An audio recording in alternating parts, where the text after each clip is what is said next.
Hey guys, you're watching Boogie Plays Games, where Boogie sometimes plays games, but today I'm not going to play a game. Instead, I want to give you my final thoughts on Star Wars Battlefront. And I say final thoughts, but if more news comes out later, I'm definitely going to talk about the game. Consider this a review or a post-mortem in a non-review format. I'm also going to play the game in the background so you can enjoy watching me be terrible at it as I tear this game to shreds. So Battlefront's been out about 2 weeks, and that means every review that's ever going to come out is out.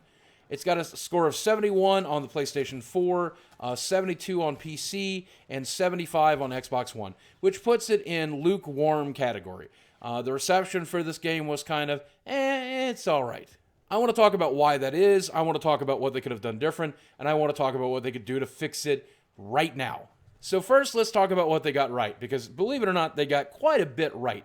Not a lot of people want to admit that, but I'm glad to admit it. First off, the game is beautiful. It looks fantastic. Whether it's the maps or the backdrops or the special effects or the character models, doesn't matter. Everything looks really, really good. There are a few things here and there that don't look great, such as some of the hero character models, but that's fine. For the most part, the game is gorgeous. And it also sounds really, really good too. The special effects for the weapons, the soundtrack, everything looks fantastic and sounds fantastic. Now, some of the hero voiceovers are not great. That's probably the weakest thing when it comes to sound. But visually and audio-wise, this game knocks it out of the park. And the game is really fun. And that's what a game is supposed to be. A lot of people don't want to admit that, but the game is a lot of fun. It is very casual, and it feels kind of arcadey. And it seems very unfair at times, which it definitely is.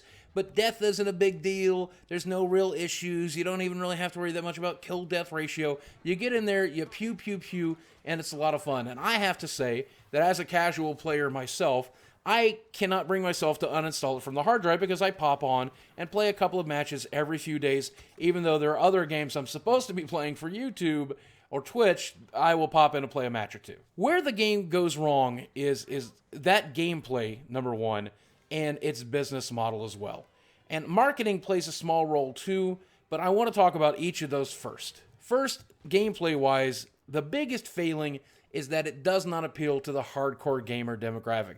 And this demographic still buys a hell of a lot of games. And the reason it doesn't appeal to those players is because, number one, it's not true to the originals, and those people who played that game really, really wanted it to be. Secondly, the gameplay is often unfair with the spawning issues and the different weapons in the game and the balancing issues and the way heroes work.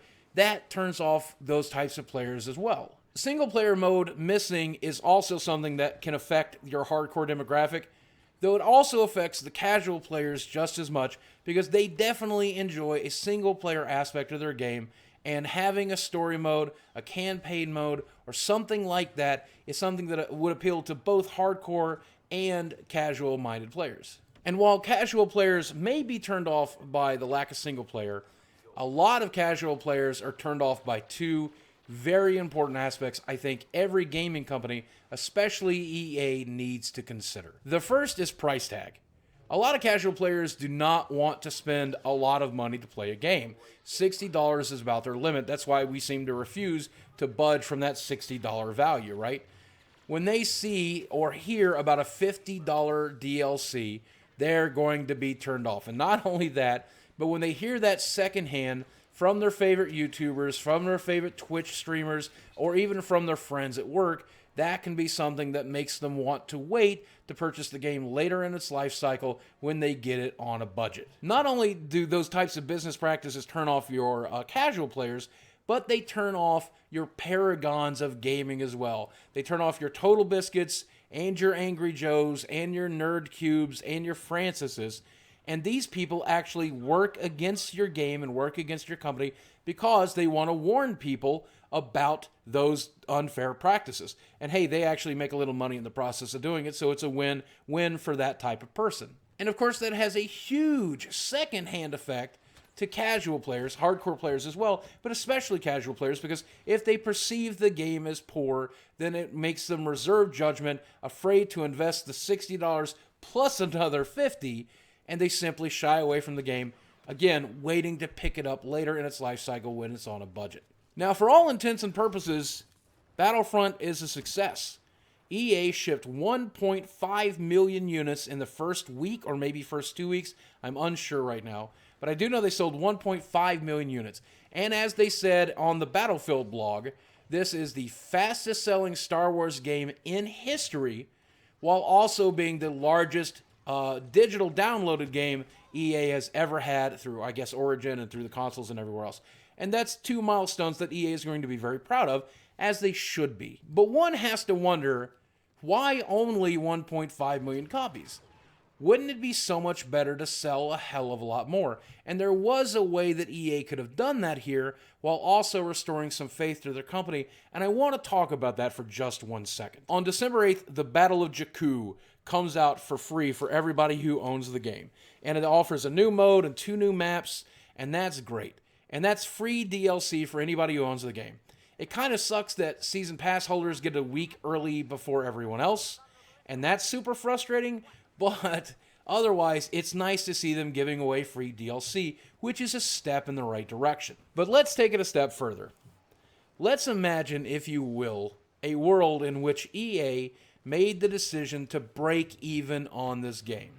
Or maybe they still make a profit. They decided that after the lukewarm reception of this game during the beta, where a lot of players said it didn't feel deep enough and they were worried about the original game, they devoted their company and the DLC that was coming out to be given away to every player for free. How awesome would that have been? Because it would completely have eradicated everyone's fears that, oh, there's not enough there, don't buy it, wait to buy it. If you're getting all that stuff for free, starting with the next 2 weeks later with the Battle of Jakku, you would have had some very, very satisfied YouTubers, very satisfied Twitch streamers, and a ton of satisfied casual players, even though you'd still lose out on your hardcore demographic there. Because if you sit down and do the math, selling 1.5 million units in the first couple of weeks is nice. And even if you had a 100% attachment rate on the DLC, doubling your profit, it seems to me it would be better still to sell 3 million copies of the game, or 6 million copies, or 10 million copies, or have it ultimately be the best-selling game on this generation of consoles, because when you mix Star Wars and casual play together, that's a really broad appeal. And had you built goodwill with your audience, I think you literally could have shattered records. In doing so, you would have made a bunch of mega fans who were excited for whatever sequels you may already be working on or you may be already planning. You would have a ton of people geared up and super excited, 10 million people who loved the game, who played it until they were bored with it, who anticipated every DLC and downloaded it and played the living shit out of it, and now they're super ready for a sequel, which may or may not have free DLC, but again, would be bigger and stronger and better than this release of the game.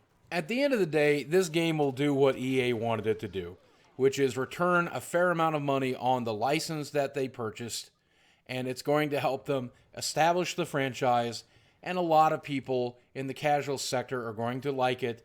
Certainly not all of them, certainly not as many as that could, but certainly a good number will, and that's okay. I just think it's a game that could have done better, should have done better, and would have done better had they done different things with the business practicing.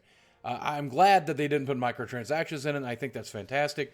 But I think it would have been really, really great if it didn't have the most expensive season pass of all time, at least as far as I can remember. So final thoughts. Star Wars Battlefront is a really fun but really casual game. It's not true to the original Battlefront series, and I wish that it was, but it's a good starting point for a reboot. I am hoping that the next game or the next few games will get closer and closer to the game that we're all hoping for. But until then, I think they've done an okay job with it. I think everyone needs to play this game at some point, even if you choose to rent it, or even if you choose to wait till it's a budget title. I think it's a game you'll play for a short period of time and really, really enjoy. When you do, you will inevitably find yourself wanting more from the game. And is that such a bad thing? Because it's better than putting down the controller in disgust because you hated it. At least the basis of what they've done here is enjoyable, and given a couple of years, yes, at least a minimum of 2 years, please, you guys will work up a basis off of this game and add so much more, including new modes and new content and a single-player campaign and more multiplayer stuff and all the stuff players are wanting for, and that will be your 86th title. And maybe 2 years after that, we'll have your 96 title. You know? But until then, guys, thank you for watching. I love you very much. And I'll speak with you again soon.